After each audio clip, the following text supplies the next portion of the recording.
భద్రకాళి దేవస్థానంలో 2024 శాకంబరి నవరాత్రి మహోత్సవాల సందర్భంగా భద్రకాళి ఆలయ ప్రధాన పూజారి శేషు అయ్యగారు, వరంగల్ పశ్చిమ ఎమ్మెల్యే నాయన్ రాజేందర్ రెడ్డి గారు, ఆలయ ఈవో గారు మాట్లాడుతూ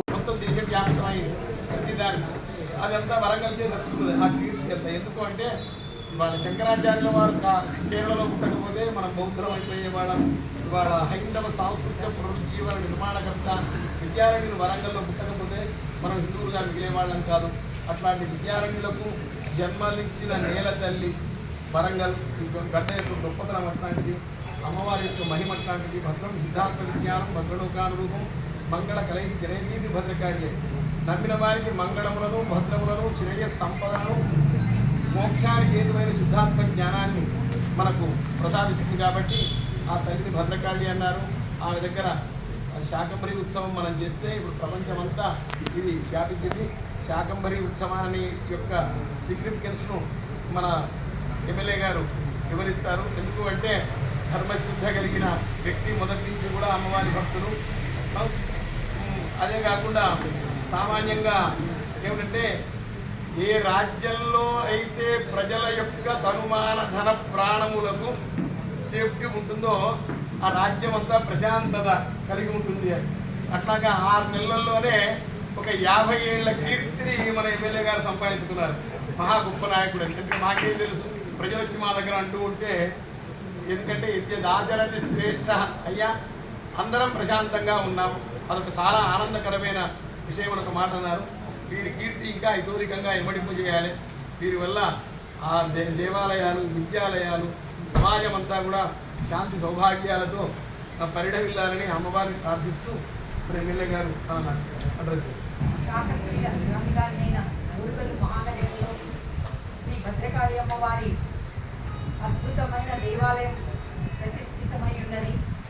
ఈ యొక్క దేవాలయంలో శాకంబరి నవరాత్రులు 6/7/2024 నుండి 21/7/2024 వరకు అద్భుతంగా జరపబడుతున్నాయి. 21వ తారీఖున శాకంబరిగా అమ్మవారు వివిధ రకాలైన కూరగాయలచే మరి వివిధ రకాలైన పళ్ళచే అమ్మవారు అలంకరింపబడి 7 మంది 1,00,000 మంది భక్తులు మరి అమ్మవారి దర్శనానికి ఏం చేయడం జరుగుతుంది. కనుక భక్తులందరికీ తెలియజేయడంగా మరి శాకంబరి నాడు కానీ మరి 6వ తారీఖు చివరి వరకు జరిగే ఉత్సవ కార్యక్రమాల్లో, హోమాల్లో, పూజల్లో అన్నింటిలో పాల్గొనడానికి భక్తుల్ని రావాల్సిందిగా అమ్మవారిని దర్శించుకోవడానికి రావాల్సిందిగా కోరుచున్నాము. అదేవిధంగా వారికి ఉచిత ప్రసాదం ఉన్నది. ఉచిత అన్న ప్రసాదం కూడా జరుగుతుంది.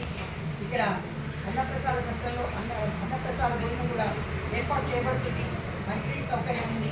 కనుక భక్తులందరూ కూడా ఈ అవకాశాన్ని ఉపయోగించుకోవాల్సిందిగా మరి ప్రత్యేకమైన రోజులు శాకంబరి నవరాత్రులు కనుక ఈ యొక్క రోజుల్లో అమ్మవారిని ఒక్కసారి దర్శించుకొని ఈ యొక్క కోరికలు తెలియజేసుకొని అమ్మవారి కృపకు పాత్ర కావాల్సిందిగా కోరుచున్నాము. వారి సలహాలు తీసుకొని ఇక్కడ నిర్మించుకోవడానికి విషయాలు చెప్పడం వల్ల ఇక్కడ అక్కడ కలవక దాన్ని వద్దు అసలు అవసరమే లేదు అని చెప్పి దాన్ని క్యాన్సిల్ చేయడం జరిగింది. చేసిన తర్వాత మేము అధికారులకు వచ్చిన తర్వాత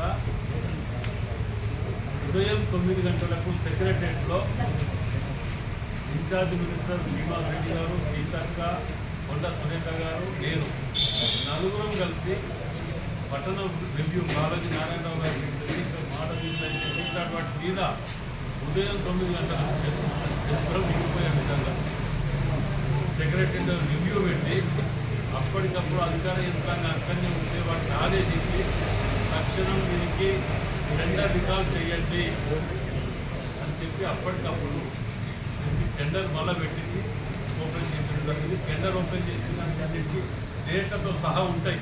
అవి మారేటి కావు, మినిట్ బుక్లా కానీ అన్నింటిలో విజిట్లో అన్నింటి ఉంటాయి. దాని ప్రకారం ఇమీడియట్ శాంక్షన్ చేస్తూ ఏ విధంగా ఫస్ట్ ఫేజ్ శాంక్షన్ చేశారు. సెకండ్ ఫేజ్ కూడా శ్రీనివాస్ రెడ్డి గారు ఈ 4-5 రోజులలో ఇక్కడికి రివ్యూ మీటింగ్ వచ్చినప్పుడు ఇక్కడికి విజిట్ చేసి మరి ఇరిగేషన్ వాళ్ళకి కూడా పర్మిషన్, ఎందుకంటే మీద స్లాబ్ వేద్దామని కొంత లేదు ఫిల్ చేసి ఇది చేద్దామంటే ఇరిగేషన్ పర్మిషన్స్ అవి ఉంటాయి. కాబట్టి ఫస్ట్ ఫేజ్ ఇక్కడ చూస్తే అవపడుతుంటుంది వర్క్ ఎంత ఏ స్పీడ్లో నడుస్తున్నది అనేది.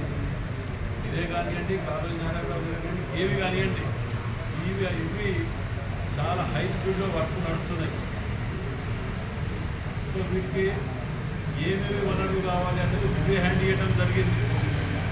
వీటిని ఆపకుండా వనరుల కాడ ఎక్కడ ఇబ్బంది లేకుండా అన్ని క్లియర్ అయినాయి. ఒకటి చిన్న పర్మిషన్స్ ఉన్నాయి, అయినా అది సెకండ్ థర్డ్ ఫేజ్ కాదు, ఫస్ట్ ఫేజ్ ఆగకుండా నడుస్తున్న వరకు మీకు